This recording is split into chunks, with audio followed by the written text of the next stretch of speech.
Picture this, a commercial airliner just 40 feet above the churning Caribbean Sea, with no runway in sight. Through sheets of rain, passengers can see only waves where concrete should be. In the cockpit, alarm systems blare as the pilots realize they are dangerously off course and sinking towards the water. With just seconds to react, they must make a decision, or 164 lives will be lost in an instant. Today, we are boarding flight WestJet Flight 2652 to explore what happens when the line between a routine landing and disaster is measured in mere seconds and feet. So stow your tray tables, fasten your seatbelts, and prepare for some extreme turbulence, because this is Final Boarding Call.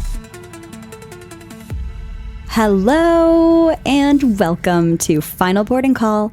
I'm your disaster-obsessed host, Alice, and as always, I am joined by my handsome homebody husband, Zach.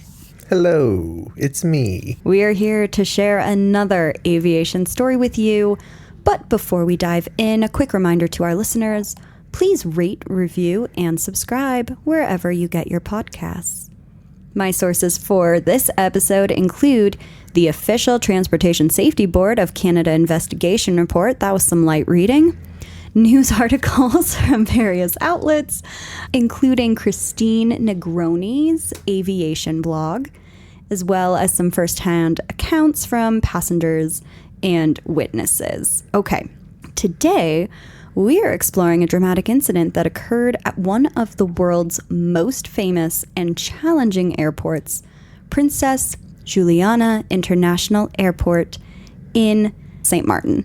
So this was a near disaster that was captured on camera, both from outside of the airplane as well as footage recorded from passengers inside of the airplane. Take your phones out. Catch what's going on. I mean, it's really kind of crazy. And you can tell, I mean, we'll recount this in the story, but especially the woman whose footage is inside of the plane, you can definitely tell she's like, what? Like, the escalation of the distress is real. This episode also has special significance for Zach and me. Do you want to tell the people why this is such a cool one for us? Well, the release of this one is going to be during the time that we are at this airport. Correct. So Zach and I are actually flying into Sint Maarten, this exact airport, and we're so excited about this.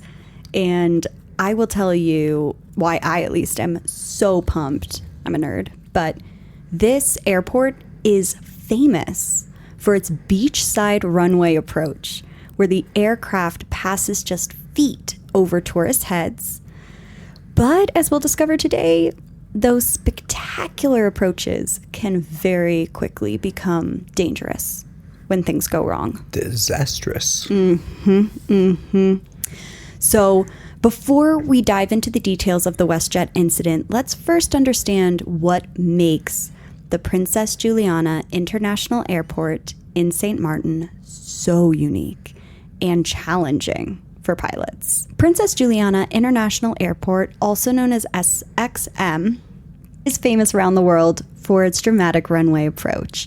The airport sits on a very narrow strip of land between the Caribbean Sea and a lagoon with, get this, Zach, mountains to the east. So we literally have the sea, a lagoon, and mountains.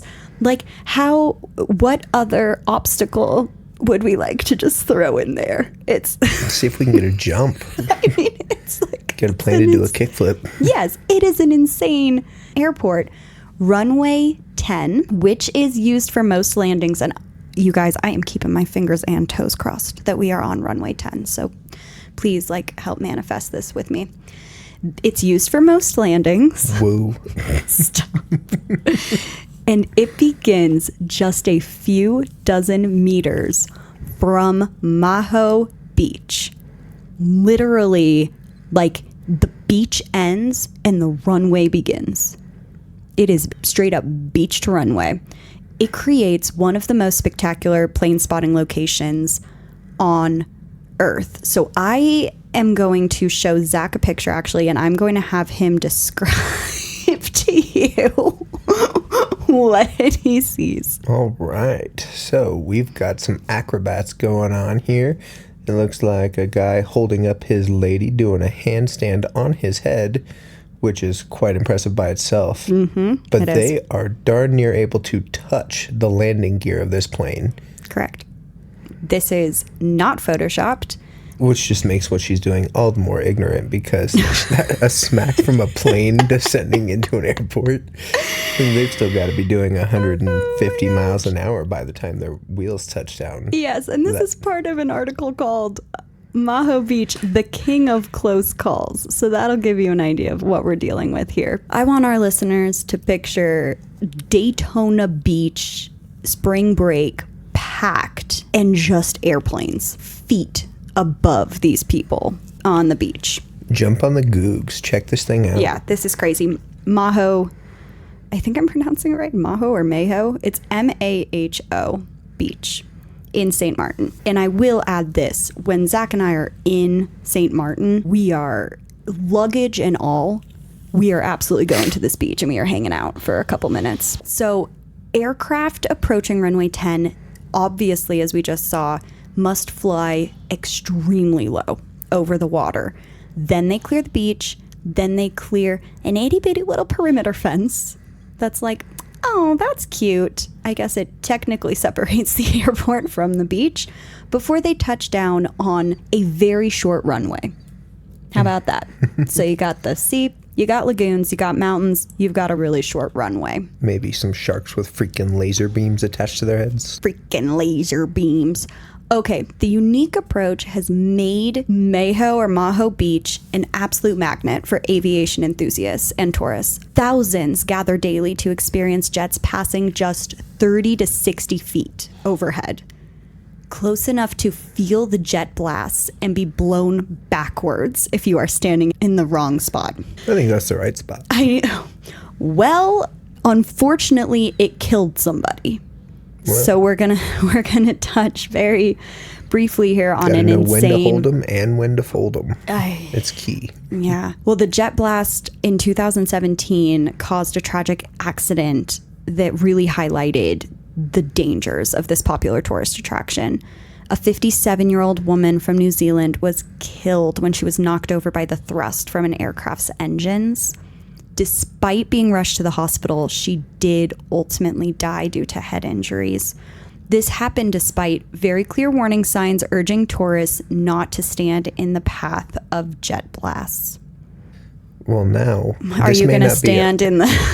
This may not be our story, but how did it kill her? Did she just fall over and hit her head and they blame that on the jet blast? Yes. As we heard, the jet blasts are so powerful that they will knock you over, and I think it blew her backwards, flattened her, and she obviously hit her head on something.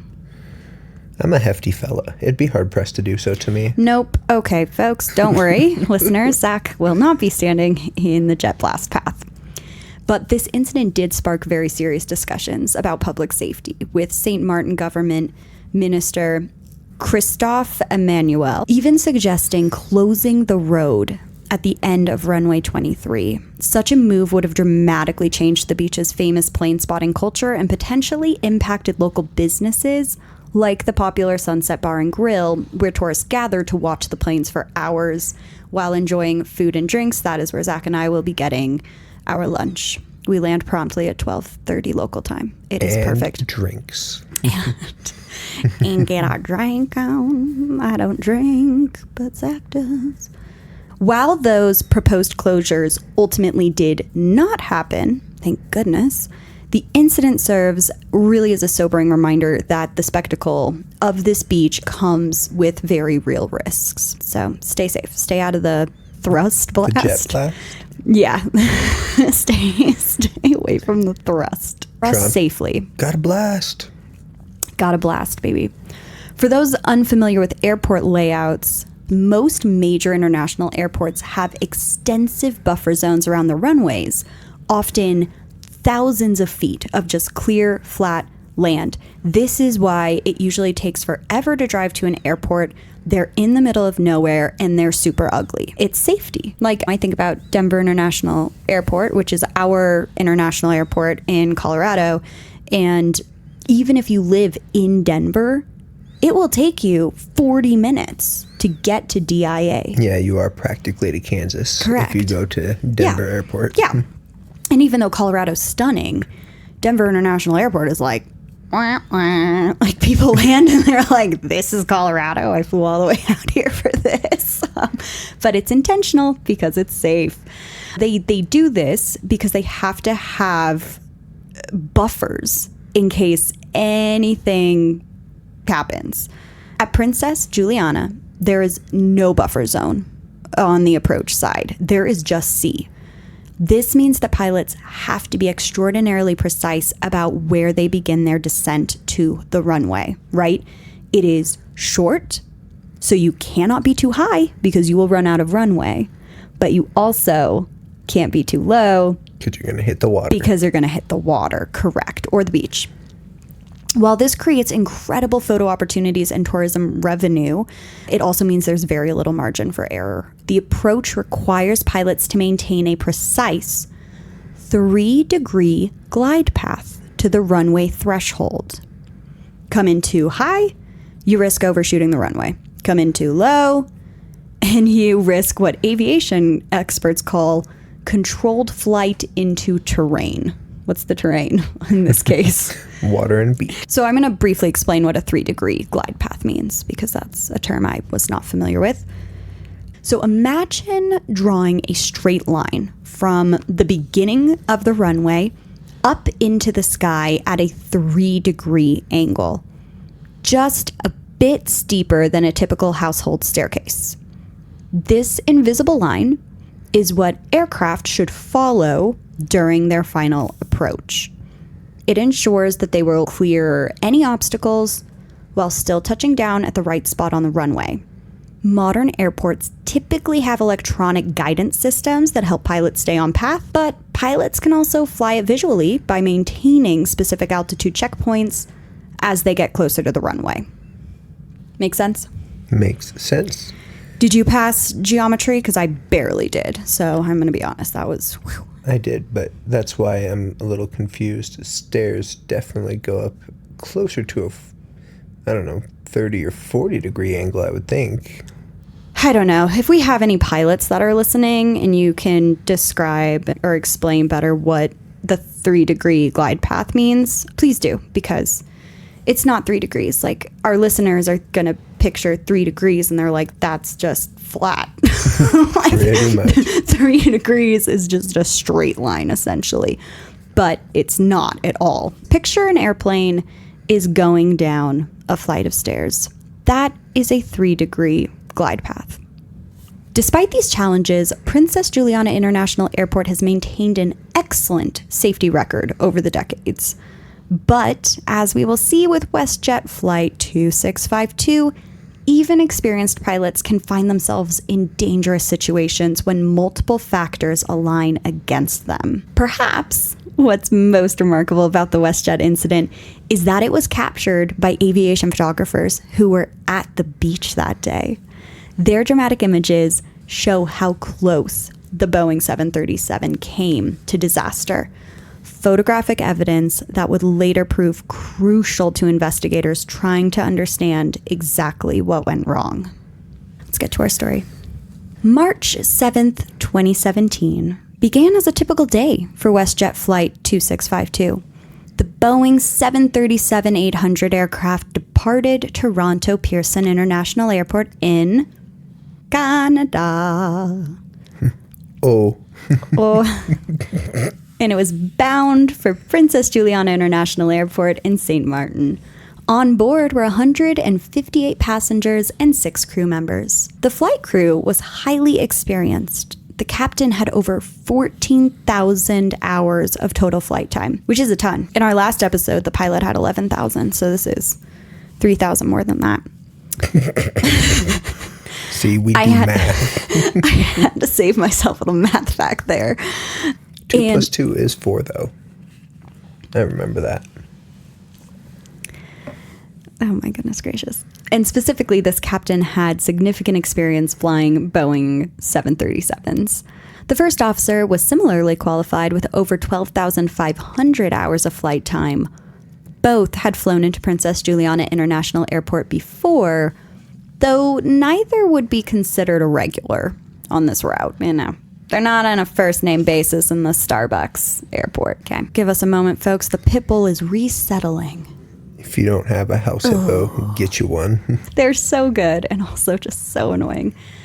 To put these flying hours into perspective, 14,000 hours is equivalent to spending about 1.6 years straight in the air. Alternatively, it's equivalent to flying 8 hours a day, 5 days a week for nearly 7 years. It's a lot of years. I mean, these are experienced pilots. This is just a really weird circumstance and a very weird airport.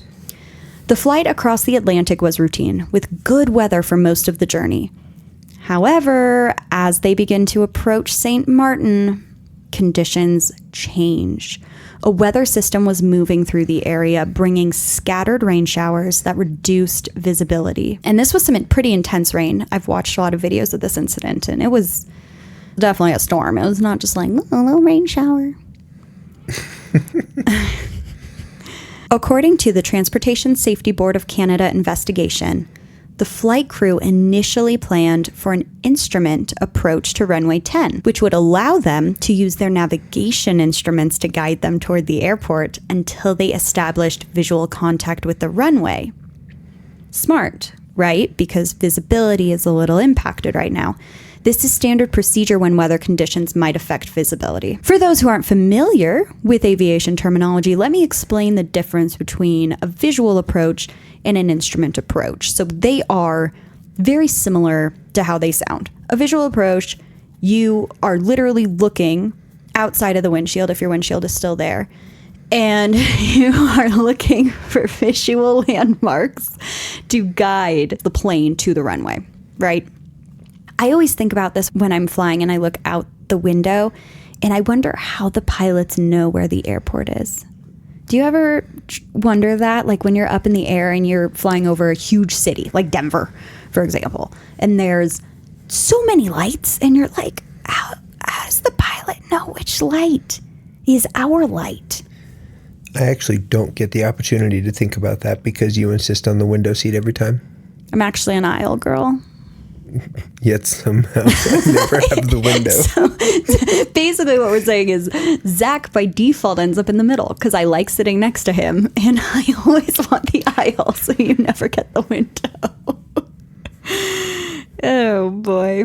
All right. Well, anyway, that is a visual approach. An instrument approach, on the other hand, relies on electronic navigation aids and the aircraft's instruments to guide pilots precisely along a predetermined path, even when they can't see the runway. So this is the difference between navigating a car trip, using landmarks versus GPS directions. So as these pilots are beginning their descent towards Sint Maarten, the crew received updated weather information indicating that while there were some rain showers in the area, visibility was still within acceptable limits for a visual approach. Based on this information, they switched their plan from an instrument approach to a visual approach, meaning they would navigate primarily by looking outside of the aircraft. I know. Around 3:45 p.m. local time, Flight 2652 was cleared for the visual approach to runway 10. At this point, everything still seemed very routine. The aircraft was configured correctly on a stable descent path, and the crew had the airport in sight. So, all very routine. However, as the Boeing 737 crossed the coastline and began its final approach over the water, it entered an area of significant rainfall. Within seconds, visibility deteriorated dramatically. As I was saying through those videos, I was like, I don't know what these air traffic control people are saying, because in the videos that I saw, it is like raining. It's raining cats and dogs, folks. Maybe even chickens. It might be raining chickens. So visibility is garbage. Through the rain-streaked windshield, the pilots were struggling to maintain visual contact with the runway. And this is where things begin to go wrong. According to the investigation report, the pilots misidentified a hotel to the left of the runway as the actual runway. I'm gonna read that again. The pilots misidentified a hotel to the left of the runway as the actual runway. The hotel's color, shape, and location created a false visual reference that led them to believe they were lined up correctly when, in fact, they were drifting left of the proper approach path. Yeah. Not a good start. It's not great. Visual illusions are surprisingly common in aviation. Maybe surprising was the wrong word there. Maybe alarmingly common is the word I should have used. Visual illusions are alarmingly common in aviation, especially during challenging approaches. The human brain tries to make sense of what the eyes are seeing, sometimes filling in gaps and making incorrect assumptions, right? So this is what happens when you are walking by a store and you see a mannequin out of the corner of your eye and your brain is like, oh, there's a person. And you like turn around really quick and you're like, whoa. And then it's just a mannequin. Your brain can make quick interpretations based on limited visual information. And that interpretation can sometimes be wrong. It's much better when it's a mannequin and you're not flying a plane.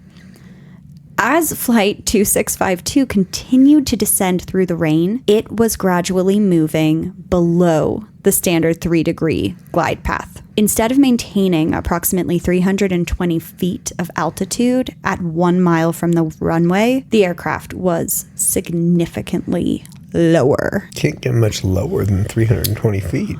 Oh, it does. It does. It shouldn't, but it does. Trying to become the Titanic. On the beach, aviation photographers noticed something was not right. These aviation photographers are pretty used to like flights coming in pretty low. Yeah, coming in hot and low. How they look. So if they are noticing that something is not right, that means that that plane is like low. And I'm about to tell you how low it is. Shorty got low. The WestJet 737 was so low that they could see its reflection in the water. I would love for that to be more dramatic for me. What does that mean in feet? Oh, you are just so... Okay.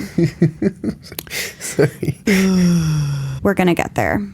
One photographer, Christine Garner, raised her camera and captured what would become crucial evidence of just how close this flight came to disaster. At this point, the pilots still had not realized they were dangerously low, but the aircraft's safety systems were about to sound the alarm. As WestJet Flight 2652 continued its descent towards Princess Juliana International Airport, the situation was rapidly becoming critical, though the pilots were still not fully aware of the danger. According to the Transportation Safety Board of Canada investigation, when the aircraft was approximately 0.6 nautical miles from the runway threshold, that's about 3,600 feet. So, you know, in moving aircraft terms, that's not far. Not too far, but still not at the runway. This plane had descended to 63 feet above the water. Oof. That's very low. That's very low. At this point, the Enhanced Ground Proximity Warning System, the EGPWS, that just rolls right off the tongue, activated, triggering an audible too low terrain alert in the cockpit. So that is what the alert says. Too low terrain. This warning was a critical moment. Modern commercial aircraft are equipped with sophisticated warning systems that are specifically designed to prevent controlled flight into terrain accidents, which is good. So when the EGPWS issues a warning, pilots are trained to respond immediately and decisively. So this system is really the aircraft's last line of defense against flying into the ground, or in this case, the water, accidentally. If you have a modern car and it does that really annoying thing where, like, if the car in front of you stops suddenly and it kind of takes over and does like a beep, beep, beep, beep, beep, beep, beep, beep, beep thing. I personally absolutely hate that feature. However, that is very similar to the EGPWS on steroids because it's a plane. So just like how your car uses radar to do that detecting, the aircraft does the same thing. It has a 3-dimensional map of the terrain ahead, and it uses radar to figure out where you are. Commercial aviation accidents have decreased dramatically since these systems became mandatory, as they provide very crucial warnings when pilots might not realize that they are in danger. In this case, the flight crew initially seemed confused by the warning. According to the investigation report, there was a momentary delay as they processed what was happening. Remember, they believed that they were on the correct approach point because they had misidentified the hotel to the left of the runway as their visual reference point. So they fully believed that they were headed in the right direction and that they were on the right path. The aircraft continued to descent.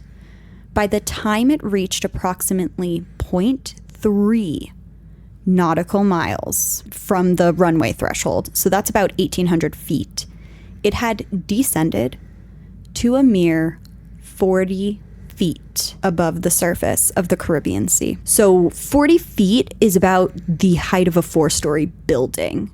The Boeing 737-800 is just over 41 feet tall from the ground to the top of its tail. So this means that the aircraft was literally its own height above the water. That's too close. Way too close. And at the speed that it was traveling, approximately 140 knots or 161 miles per hour, it would have taken less than 3 seconds to impact the water. Wow. If no action was taken. 3 seconds. On the beach, aviation photographers and tourists watched in absolute horror as the massive airliner skimmed just above the water surface. One witness later described seeing the jet wash from the engines creating ripples on the water. That is too low. That's too low. Now I'm curious to find out if they were able to correct and make a normal landing or if they had to circle again. We're going to find out. So the term jet wash, that's just a reference to like the powerful blast of air that comes out of the jet engines. Inside of the cabin, folks, as a reminder, there are passengers on this airplane that are looking out the window, filming. We have the footage of them filming, and they are alarmed. My curiosity now is, was the pilot not, or the captain rather, was he not in communications with the tower to see what was going on? I mean, the tower had told them to do a visual approach. Yeah, but the tower, I would think, was watching to be like, I can visually see you're approaching something else. That's a great point and a great question. And I will say, in all of the documents and all of the research that I did in this, it said that nobody knew or said anything or were alerted until that very long acronym alert. 40 feet above the water. Yes. Yes. So until they heard the too low terrain button, they were just cruising along doing their merry little thing. Let's go back to our passengers. These poor passengers. Kyle St. Hilaire, a passenger on the flight, later told aviation journalist Christine Negroni, "I looked out the window and saw that we were way too close to the water, and I didn't see any land." That's a really great perspective, because when you are a passenger in an airplane, you have a very specific view. You do not see out the front of the airplane. For them, it is nothing but water. Yeah. And they are so low. And actually, in the video that I watched, you can hear the woman who recorded it saying, "Oh my God, we are so low. We are so low." At this critical moment, the pilots finally recognized the extreme danger they were in. According to the investigation report, they immediately initiated a go-around, which is what Zach said they were going to do. I mean, talk about no shit moment. They are 40 feet from crashing into the water, and they aborted the landing attempt. They aborted the landing attempt by applying full power and climbing away from the terrain. There's a really good video of this. It almost looks kind of like a dash cam video, actually, of a car that's parked, and you can see the plane coming in, getting super low, and then climbing like it is in freaking Top Gun. So a go-around is one of the most important safety maneuvers that pilots learn. It is the aviation equivalent of saying, let's not risk it. Let's not risk it for the biscuit when landing does not feel right or when landing is not a safe option.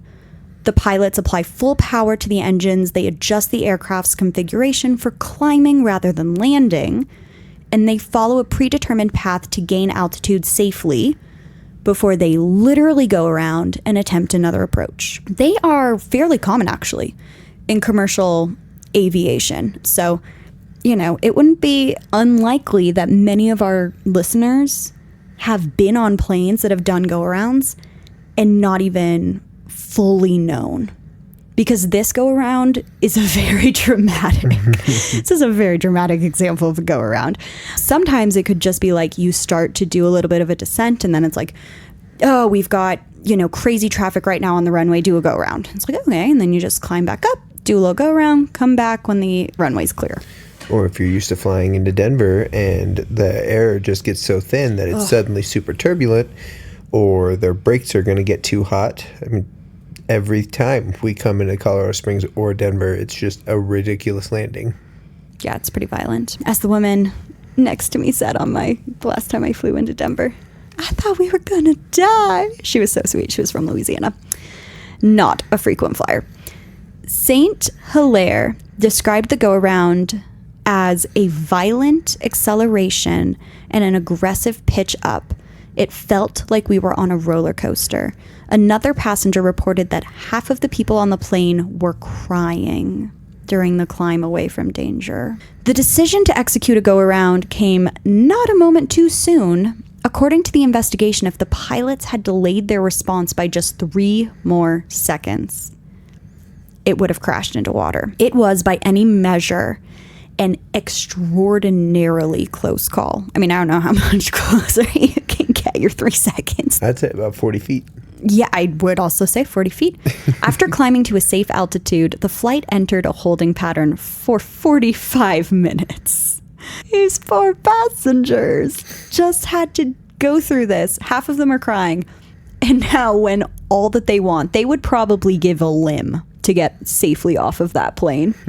And they are all stuck up in the air. Just keep flying for a bit. They're all just circling the airport for 45 minutes. And then they have to still land the plane. Like the anxiety that these passengers must be feeling. Oh my God. All right. So they're waiting for the weather to improve.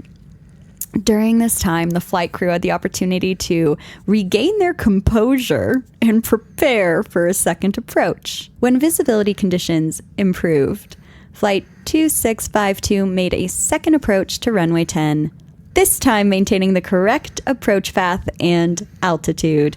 The aircraft landed safely with no injuries to passengers or crew. But the incident was far from over. Thanks to the photographs and videos captured from the beach, evidence of the near miss quickly spread across aviation forums and social media. And soon, investigators would be asking hard questions about how a routine approach by experienced pilots had come so close to ending in tragedy. Yeah, it doesn't get much closer than that. It really doesn't. The investigation into the WestJet Flight 2652 incident was conducted by the Transportation Safety Board of Canada, also known as the TSB, as the aircraft was registered in Canada and operated by a Canadian airline. The TSB is responsible for investigating transportation occurrences with the aim of advancing transportation safety. One of the first challenges that investigators faced was the lack of cockpit voice recording data. Commercial aircraft are equipped with cockpit voice recorders, also known as CVRs, that capture conversations between pilots and other sounds in the cockpit. However, these devices typically only record on a 2-hour loop, with new data continuously overriding old data. This is like the classic Law and Order issue. Oh, we have that, but it got overwritten 24 hours ago. The security cameras, they only stay on there for 6 days. A day late and $1 short. Okay, so the cockpit voice recorder, CVR, is one of the 2 black boxes found on commercial aircraft. Though, ironically, they're actually bright orange for visibility, so that's a fun fact.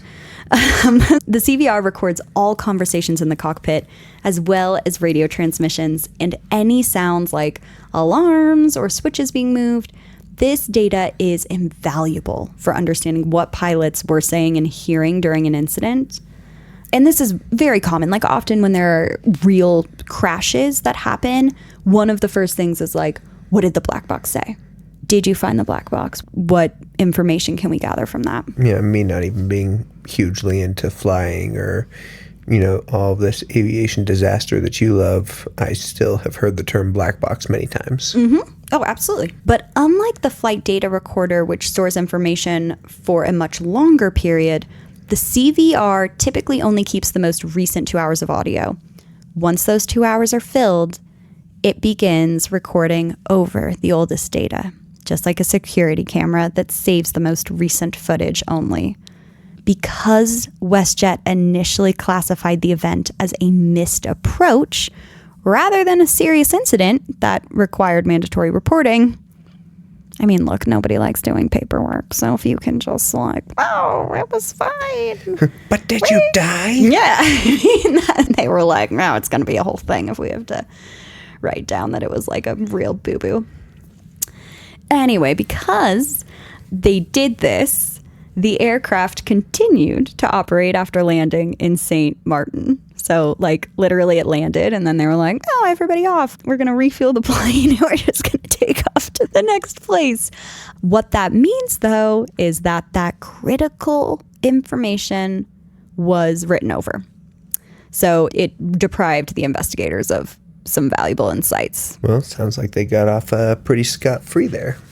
Nevertheless, the investigation moved forward using other available data, including the flight data recorder, which logs the technical parameters of the flight, air traffic control recordings, witness statements, and of course, the photos that are just really insane. Unlike the cockpit voice recorder, the flight data recorder, the FDR, captures a wealth of technical information rather than audio.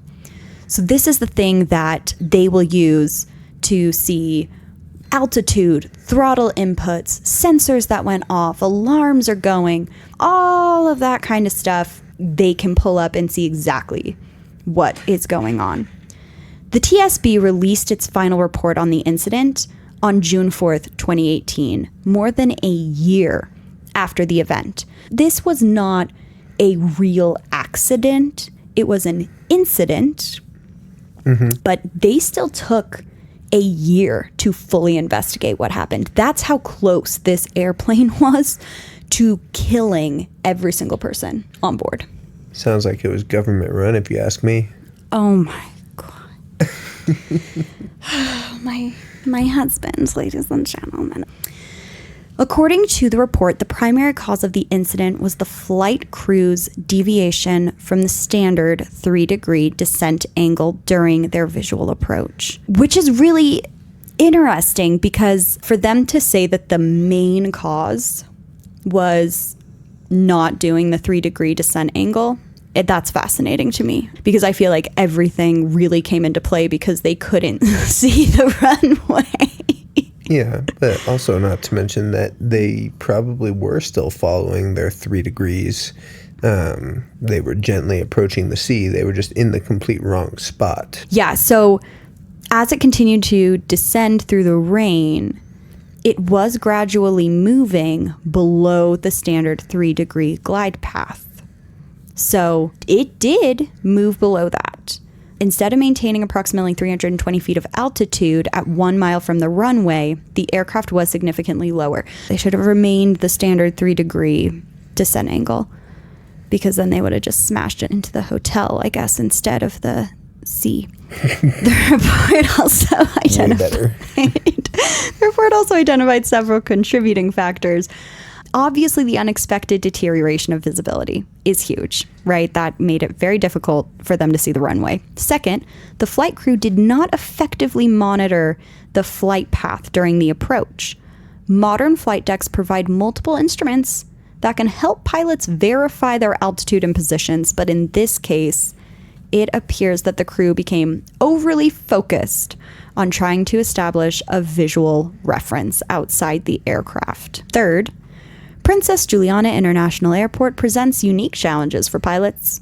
The approach over water to a relatively short runway with mountains, it really creates what aviation experts call a black hole effect, which is a visual illusion that can make pilots perceive that they are higher than they actually are when they're approaching a runway surrounded by dark, featureless terrain, in this case, water. That's fair. Yeah, absolutely. The black hole effect is a particularly dangerous visual illusion in aviation. I always think when I'm driving at night and headlights are coming towards me, you know that really trippy thing where you're like, how fast is that car coming towards me, or how far away are they? It's really difficult to do that in the dark, and that's very similar to what this is like. Fourth, although WestJet provided its pilots with information about this airport, the information didn't specifically warn about the visual illusions associated with the approach to runway 10 or the potential risks of misidentifying features near the airport. Finally, the investigation also noted that the crew's timely response to the EGPWS warning and their decision to execute a go-around prevented what could have been an absolutely catastrophic accident. Had they delayed their response by even one more second, the outcome could have been tragically different. Notably, the TSB did not make any direct recommendations as a result of their investigation. Instead, they just left it to WestJet to kind of figure out what to do. That's the strategy that keeps them on going. Whoops. So in the aftermath of this near miss, several important changes were implemented to prevent similar incidents from happening in the future. WestJet developed and implemented a comprehensive corrective action plan, which sounds really intense, that included providing pilots with specific information about the potential challenges and threats when approaching and landing at Princess Juliana International Airport. This really is like the problem child airport. This included warnings about the visual illusions that can occur during the approach, as well as maintaining the proper glide path. The airline also emphasized the need for flight crews to verbalize any deviations from standard approach paths to more actively monitor flight parameters during critical phases of flight. So this kind of reflects a growing recognition in aviation that even experienced pilots can have oopsies, right? Everybody can, yes. Yeah, so the concept of verbalization is very important for safety in aviation. By saying out loud what they're observing or doing, pilots create an additional layer of awareness and make it easier for other pilots to catch potential mistakes. I constantly am talking to myself when I am driving a racetrack. I don't think you talk to, yeah, no, you don't. Zach's shaking his head. He's like, what? Me? I'm way too cool. I will say things to myself like, flat out, braking in 3, 2, 1, brake, throttle. And by doing that, it really helps my body actually do the actions that I want it to do. More broadly, the incident highlighted the importance of timely reporting of serious incidents.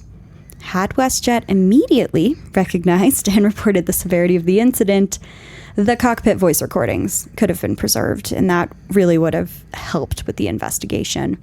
For aviation enthusiasts, and the general public, the WestJet incident offered a sobering reminder of the inherent risks associated with air travel. What's particularly remarkable about the WestJet incident is that it represents a type of aviation story that we don't often hear and that we probably don't get to tell a whole ton of, which is a near miss. That, thanks to technology and human response, did not end in tragedy. So for every aviation disaster that makes headlines, there are numerous close calls, like a ton of them. But, they aren't usually documented. They don't usually make the news in the way that like the big disasters do. So sometimes it's harder for me to research and find information on, but I do think that these stories are still really important to tell. Could agree with that. Yep. The aviation industry, has a concept called the Swiss cheese model of accident prevention. It was developed by safety expert James Reason. Imagine multiple slices of Swiss cheese lined up. Each slice represents a safety layer, pilot training, warning systems, procedures.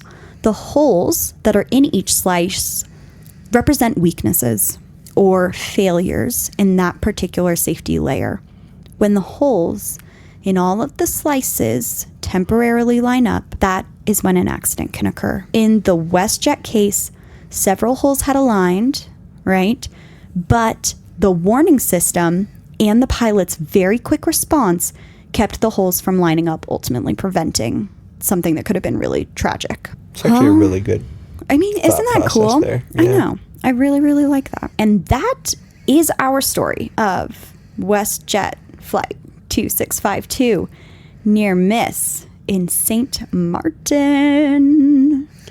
Can't wait to be there. Just a few weeks. I know. Truly. And we're going to stand on that beach for sure. So if you enjoyed this episode, please rate, review, and subscribe wherever you get your podcasts. Stay classy, San Diego. Yeah. You can also follow us on social media. All of our handles are in the show notes. Join us next week when we will be discussing another extraordinary aviation disaster. Until then, remember, stow your tray tables, fasten your seatbelts, and prepare for the unexpected, because not every trip reaches its final destination.